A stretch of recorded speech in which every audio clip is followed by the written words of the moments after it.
C'est pourquoi dans cette même veine, Allah nous dit dans le Coran, au chapitre 17, Souratul Isra, l'ascension ou le voyage nocturne pour certains essais de traduction. Chapitre 10, verset 32, Allah nous dit Wala takrabu zina. N'approchez pas la fornication, n'approchez pas l'adultère. Azina, en arabe, désigne l'acte sexuel illicite. L'acte sexuel, le commerce charnel interdit.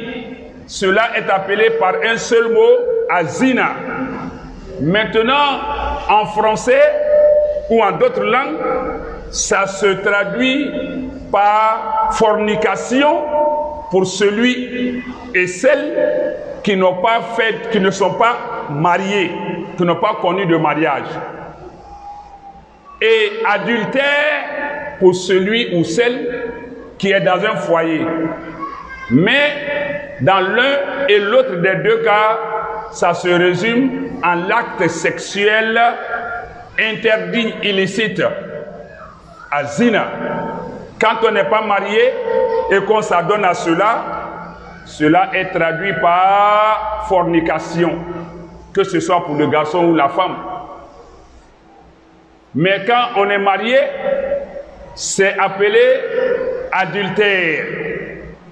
Mais en islam, la différence encore entre l'adultère et la fornication qu'on comprend en d'autres langues, dans d'autres contextes, est qu'en islam, une fois que tu es marié dans ta vie, une seule fois que tu es marié dans ta vie, ta femme, même si elle est décédée, toi la femme, même si ton mari est décédé, toi la femme, même si tu as été divorcé, toi l'homme, même si tu as connu le divorce avec ta femme et que tu as décidé de ne plus prendre de femme, de rester célibataire, et que la femme décide de ne plus se marier et qu'elle décide de rester célibataire, en islam, ceux-là sont appelés muhsin.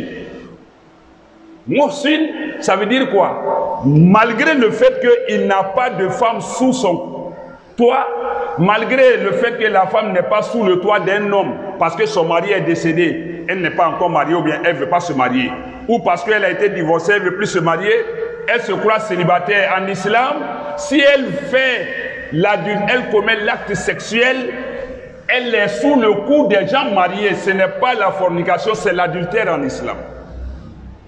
Quand l'homme aussi n'a plus de femme, alors qu'il en avait, même s'il décide de rester seul jusqu'à la fin de ses jours, s'il commet l'acte illicite, si on est dans un état, un lieu où la charia est appliquée et que les conditions sont remplies du fait qu'il est vraiment commis, tant bien lui que la femme, si la femme aussi est dans le même cas, n'étant pas sous un mari, mais qui avait déjà connu un foyer, si elle commet l'acte parce qu'elle pense qu'elle est chez ses parents, elle est chez elle-même, elle est adultère. L'homme, il est adultère. L'acte qu'ils ont commis est l'adultère. Et tous les deux doivent subir la lapidation à mort.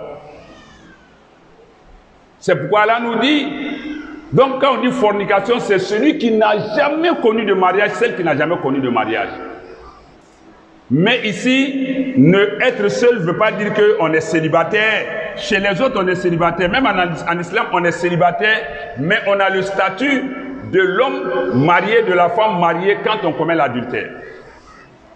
Faisons beaucoup attention.